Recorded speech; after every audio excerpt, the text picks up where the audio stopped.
ಇಲ್ಲಿ ಕೆಲಸ ಮಾಡ್ತಾ ಇದ್ದಂಥ ಕಾರ್ಮಿಕರಿಗೆ ಸುಮಾರು 25-30 ವರ್ಷಗಳಿಂದ ಹೋರಾಟ ಮಾಡ್ತಾ ಇದ್ದಾರೆ. ನಮಗೆ ಪೊಸಿಷನ್ ಸರ್ಟಿಫಿಕೇಟ್ ಬೇಕು, ಹಕ್ಕುಪತ್ರ ಬೇಕು ಅಂತೇಳಿ.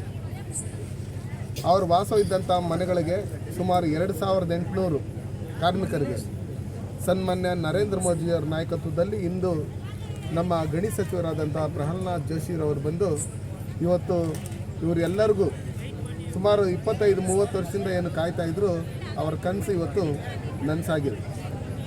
ಅದಕ್ಕೋಸ್ಕರ ನಾನು ಪ್ರಹ್ಲಾದ್ ಜೋಶಿ ಸಾಹೇಬರಿಗೆ, ಸನ್ಮಾನ್ಯ ನರೇಂದ್ರ ಮೋದಿಜಿಯವರಿಗೆ ಇದಕ್ಕೆ ಹೆಚ್ಚಿಗೆ ಒತ್ತಡ ಹಾಕಿದಂಥ ನಮ್ಮ ಸ್ಥಳೀಯ ಭಾರತೀಯ ಜನತಾ ಪಾರ್ಟಿಯ ಎಲ್ಲ ಮುಖಂಡರುಗಳಿಗೆ ನಾನು ಧನ್ಯವಾದಗಳನ್ನು ಹೇಳೋಕ್ಕೆ ಇಷ್ಟಪಡ್ತೀನಿ.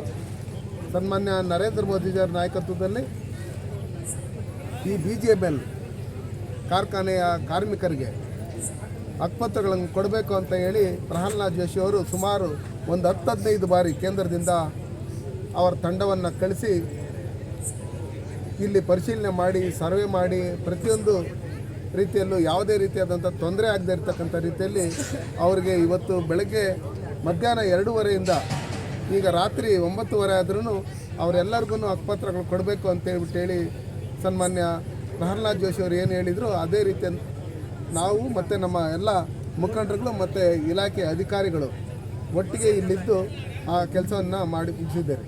ಇನ್ನು ಏನು ಸ್ಥಳೀಯವಾಗಿ ಒಂದು ಪ್ರವಾಸೋದ್ಯಮ ಇಲಾಖೆಯಲ್ಲಿ ಒಂದು ಗೋಲ್ಡನ್ ಸಫಾರಿ ಇದು ಮಾಡಬೇಕು ಅಂತೇಳಿ ನಾವು ಬೇಡಿಕೆ ಇಟ್ಟಿದ್ರಿ. ಅದಕ್ಕೆ ಈಗಾಗಲೇ ನಮ್ಮ ವಿದೇಶಾಂಗ ಸಚಿವರು ಬೇರೆ ಬೇರೆ ದೇಶದವ್ರು ನಾವು ಇದನ್ನು ಮಾಡ್ತೀರಿ ಅಂತೇಳಿ ಒಪ್ಕೊಂಡಿರೋದ್ರಿಂದ ಅತಿ ಶೀಘ್ರದಲ್ಲೇ ಅದನ್ನು ಮಾಡ್ತೀರಿ.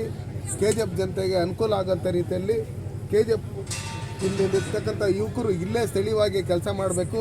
ಇಲ್ಲಿರ್ತಕ್ಕಂಥ ಏನು ಸುಮಾರು ಜನ ನಮ್ಮ ಮೈನಿಂಗ್ ಏರಿಯಲ್ಲಿ ಮನೆಗಳು ಕಟ್ಕೊಂಡಿದ್ದಾರೆ, ಅವ್ರಿಗೂ ಅನುಕೂಲ ಆಗೋಂಥ ರೀತಿಯಲ್ಲಿ ಅವ್ರಿಗೆ ಯಾವುದೇ ರೀತಿಯಾದ ಮನೆಗಳಿಗೆ ತೊಂದರೆ ಕೊಡದೇ ಇರ್ತಕ್ಕಂಥ ರೀತಿಯಲ್ಲಿ ನಾವು ಕೆಲಸ ಮಾಡ್ತೀರಿ ಅಂತೇಳಿ ಇವತ್ತು ಪ್ರಹ್ಲಾದ್ ಜೋಶಿ ಸಾಹೇಬರು ಹೇಳಿರೋದ್ರಿಂದ KGF ಜನತೆ ಇವತ್ತು ಹಕ್ಕುಪತ್ರಗಳು ಕೊಡ್ತಾ ಇದ್ದಂಥ ಸಂದರ್ಭದಲ್ಲಿ ಅವರು ಎಲ್ಲರೂ ಸನ್ಮಾನ್ಯ ನರೇಂದ್ರ ಮೋದಿಯವ್ರಿಗೆ ಒಳ್ಳೆಯದಾಗಲಿ, ಪ್ರಹ್ಲಾದ್ ಜೋಶಿ ಅವ್ರಿಗೆ ಒಳ್ಳೆಯದಾಗಲಿ, ನಿಮಗೂ ಒಳ್ಳೆಯದಾಗಲಿ ಅಂತೇಳ್ಬಿಟ್ಟು ಹೇಳಿ ಅವರು ಹಲವಾರು ವರ್ಷಗಳಿಂದ ಎಷ್ಟೋ ಜನ ಇವತ್ತು ವಯಸ್ಸಾಗಿದೆ, ಎಷ್ಟೋ ಜನ ತೀರೋಗಿದ್ದಾರೆ ಅಂಥವ್ರು ಅವ್ರ ಕುಟುಂಬದವರೆಲ್ಲ ಬಂದು ಇವತ್ತು ಮೋದಿಜಿಯವ್ರ ಬಗ್ಗೆ, ಪ್ರಹ್ಲಾದ್ ಜೋಶಿ ಅವ್ರ ಬಗ್ಗೆ ಮೆಚ್ಚುಗೆ ಮಾತುಗಳನ್ನು ಹೇಳ್ತಾ ಇದ್ದರೆ ಯಾರು ಒಳ್ಳೆ ಕೆಲಸ ಮಾಡ್ತಾರೋ ಅವ್ರ ಪರವಾಗಿ ಜನ ಇರ್ತಾರೆ ಅನ್ನೋದಕ್ಕೆ ಇದು ಇವತ್ತು ಒಂದು ಉದಾಹರಣೆ ಆಗಿದೆ.